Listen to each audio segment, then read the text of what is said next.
Leaders are always told to stay positive during change. But if they sound too positive, they lose credibility. So, how optimistic is too optimistic? Instead of guessing, I decided to get out of the realm of subjective opinion and I went looking to the data and the research to see if I could find some answers. Common sense sort of tells us that there needs to be a balance between realism and optimism. But that's not actually what the research says. In studies of high performing sports teams, there were 2.5 displays of encouragement and support for team members for every one criticism and complaint. In the highest performing software development teams, there were 2 positive interactions for every one negative interaction. In the most successful marriages, there was a minimum of 5 compliments for every one negative interaction. In marriages where there's equal amounts of negativity and positivity, a 1-to-1 ratio, those are actually the marriages that are most destined for divorce. In sports teams where displays of celebration are in equal measure with displays of criticism or frustration, where there is a 1-to-1 ratio, those were actually the lowest performing sports teams. Now, of course, there is a but. Right? There is a nuance here. And the critical nuance is that all these ratios that I found and that I just told you about, they're all 2-to-1, 3-to-1, 5-to-1. And that one, it matters. Situational negativity is in fact essential for high performance if it comes within the broader context of a positive relationship, of a positive team environment, of a positive organizational culture.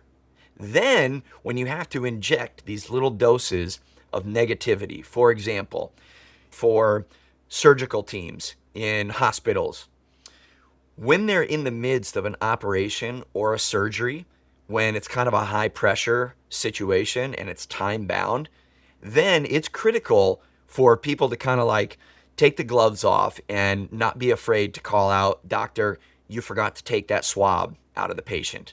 No, we can't do that. You have to sterilize this first." This is how we prevent errors and safety issues and infections in surgical procedures.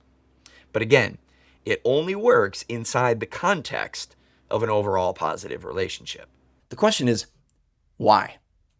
Why does it take lopsided positivity? Why isn't balance enough?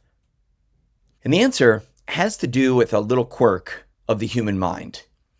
Negativity starts out with an enormous unfair advantage in every observation and interaction that is filtered through the human brain. The psychologist Roy Baumeister and his team a few years ago wanted to take a look at the relative impact of bad versus good, negative versus positive, just to see how it affects human nature, like how we interpret the things that happen in our lives and the people around us.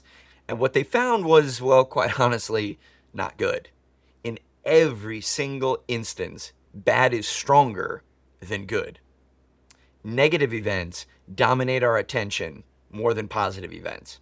The possibility of loss we weigh 3 times more than the possibility of gain. Criticism hurts people a lot more than compliments help people. But of course, the world still turns, transformations still happen, we're still able to achieve goals and overcome odds. And how is that? How is it that we overcome this built-in disadvantage skewing toward the negative? Well, with sheer force of numbers. Good can outweigh bad if it's simply overpowered by volume, by quantity, by more good than bad, and 3 to 5 times more. So what's the takeaway here for leaders? Well, I think there's 2 of them. One is a reminder that real does not always equal accurate. If you feel like you're just being real, but that view of reality, that picture of reality that you've painted feels awfully dark and bleak, there's a good chance you're not actually being real, but you're being overly focused on the negative. So force yourself to take at least two other more positive perspectives on the situation. And the second takeaway is that one positive does not equal one negative.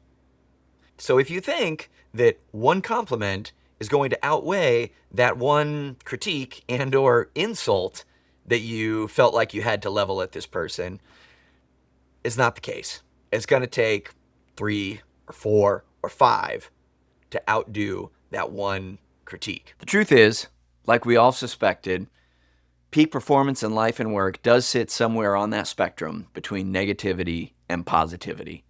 But it sits a lot closer to the positive end than most of us think it does.